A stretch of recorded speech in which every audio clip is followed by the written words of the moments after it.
Donc, bonsoir et bienvenue à l'Église baptiste centrale de la Rive-Sud pour une autre partie de notre étude sur la théorie de l'évolution versus la réalité de la création de Dieu.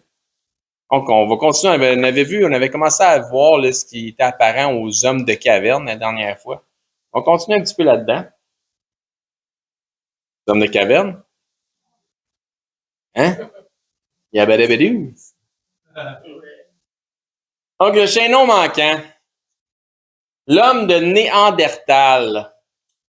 Est-ce qu'il y a quelqu'un qui a déjà entendu parler de ça? L'homme de Néandertal, on a tous entendu ça, grosso modo. Dans la famille des singes qui se promènent au sol, ceux-ci se déplacent le dos courbé en posant les jointures de leurs mains sur le sol. Donc, on appelle ça des knuckle walkers en anglais. Donc, ils marchent de même, les jointures un peu fermées comme ça.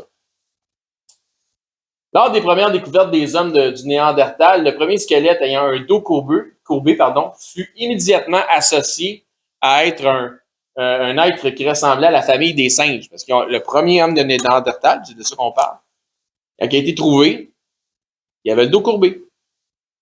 Donc, il fut déterminé comme étant un chaînon manquant, mi-homme, mi-singe.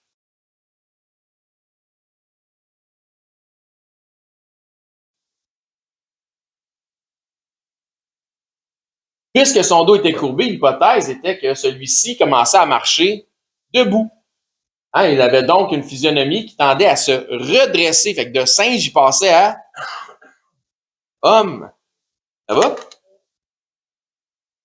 Bien que les images des livres d'études représentent encore parfois l'homme du Néandertal avec un dos courbé, hein, ils n'ont pas changé de narratif, il a été prouvé il y a déjà plus de 50 ans, pourtant c'est encore dans certains livres enseignés comme ça, que le squelette au dos courbé était celui d'un humanoïde qui souffrait d'arthrite.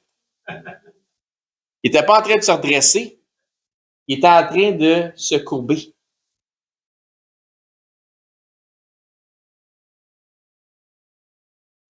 Donc ça, c'est le premier homme de Néandertal qu'ils ont trouvé. Ils ont tombé sur le mauvais en partant.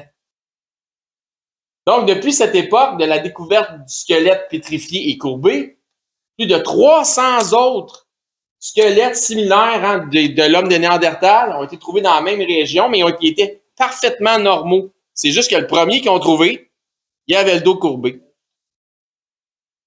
Malgré tout, l'homme du Néandertal est encore stigmatisé comme étant un des chaînons manquants. Mais ils étaient tous normaux, les autres squelettes. Mais c'est parti d'un chaînon manquant. Dans l'ensemble de la moyenne des squelettes retrouvés avait une taille d'environ 5 et 9 pour les hommes ou les mâles, 5 et 3 pour les femelles, puis ça constitue la moyenne similaire au temps moderne. C'est comme nous autres. Sauf qu'il y en avait un dans la gang qui avait le dos courbé, qui faisait de l'arthrite, qui s'est rendu là. Une précision particulière qui va à l'encontre des théories évolutionnistes et qui est rarement spécifiée, hein, ils n'en parlent pas bien, a démontré que leur cerveau était 13% plus grand que le nôtre. Donc, ils devaient théoriquement être plus brillants que nous autres. Pas compliqué, mais ça, parlez-en pas. Un des éléments trompeurs est lié aux arcades sourcilières prononcées des crânes de l'homme du Néandertal. Vous voyez la différence? Ces protubérances ne sont certainement pas sans rappeler la physionomie crânienne de certains singes, tu sais, qui ont comme des grosses arcades sourcilières. Fait que tu regardes ça, tu dis, ça, c'est plus singe que l'autre à côté.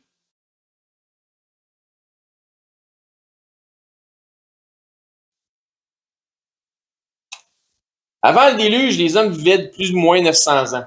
Après le déluge, ils vivaient plus ou moins 400 ans, éventuellement 200 ans, jusqu'à ce qu'arriver à notre espérance de vie actuelle. Donc, dans Genèse 5.5, avant le déluge, tous les jours d'Adam qu'a vécu Adam étaient de 930 ans, puis il mourut. Puis il a un peu triché, parce que dans le fond, lui, il est parti son jour 0, son jour 1, comme s'il avait une physionomie d'un homme, grosso modo, de 30 ans, un homme mature. Genèse 11, 12 et 13, après le déluge, Arpachshad, âgé de 35 ans, engendra Shélach. Arpachshad vécut, après la naissance de Shélach, 403 ans et engendra des fils et des filles. Genèse 25, 7, voici les jours des années de la vie d'Abraham, ils furent de 175 ans. Voyez-vous comme, boum, 900, 400, 175. Les os du crâne, tels les arcades sourcilières, ne cessent de croître, les arcades sourcilières ne cessent de croître. On sent, ça, il n'en parle pas.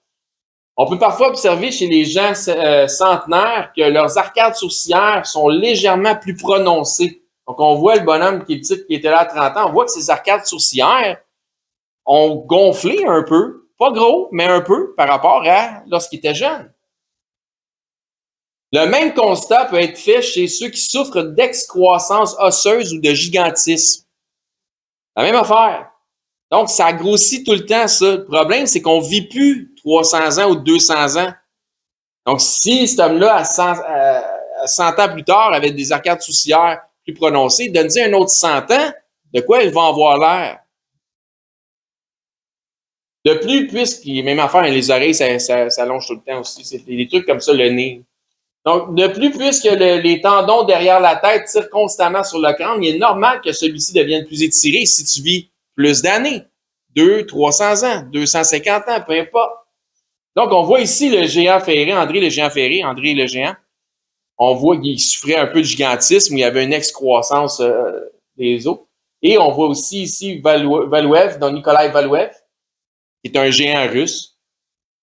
On voit la grandeur des hommes de taille normale par rapport à ces géants-là. Donc, mon père a déjà rencontré le géant ferré en personne. Il dit une bouteille de bière dans sa main, ça avait l'air, écoute, ça avait l'air de rien. C'était minuscule, là, un dé à coudre, c'est ça, un dé à coudre. L'homme du Néandertal n'est rien de plus qu'un homme normal qui a vécu entre 2 à 400 ans dans des conditions difficiles qui n'étaient pas diluviennes.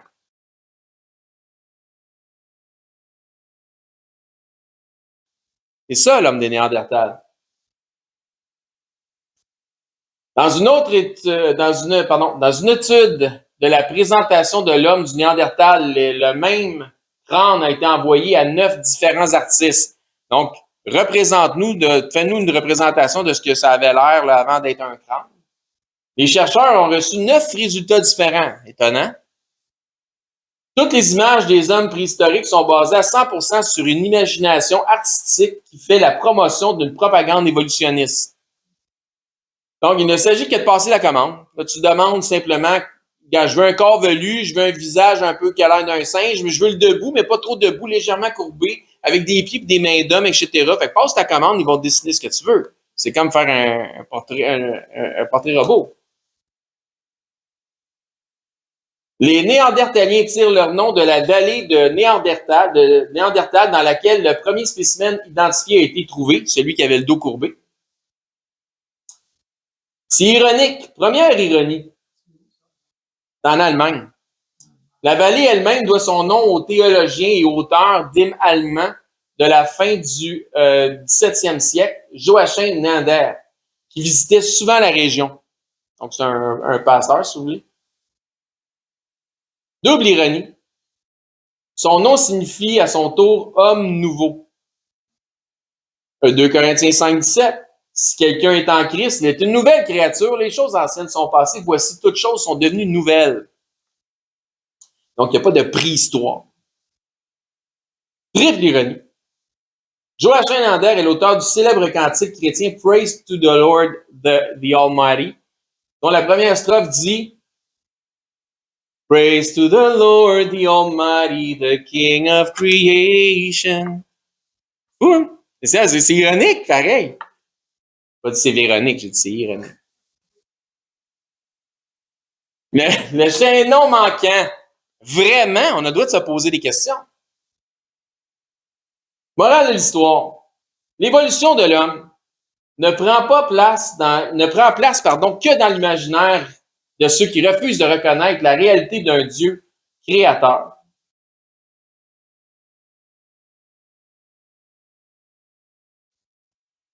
Dans le Nebraska Man à partir d'une dent qui est un cochon, dans le fond.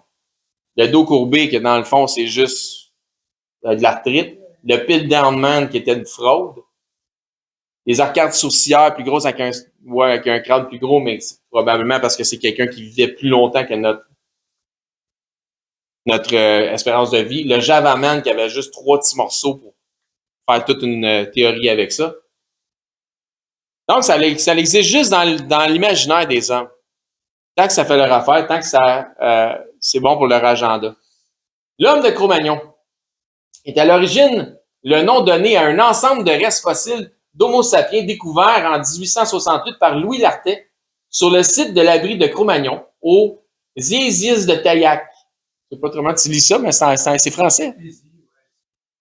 En France, lieu auquel il doit son nom. Donc, l'abri Cro-Magnon. Donc, on voit une idée d'un crâne, là. Donc, vous avez déjà entendu ça, l'homme de Cro-Magnon, je vous apprends rien. C'est pas un nouveau terme que vous attendez. S'il devait déambuler dans les rues de Montréal avec un habit, personne ne se retournerait 2 fois, car personne ne ferait une différence. Tu ferais pas, ce gars-là, tu ferais pas, c'est juste... Oui. En tout cas, l'affaire qui est sûre, il serait certainement pas l'être le plus bizarre des rues de Montréal. Parce que c'est ça que ça a l'air du monde bizarre à Montréal.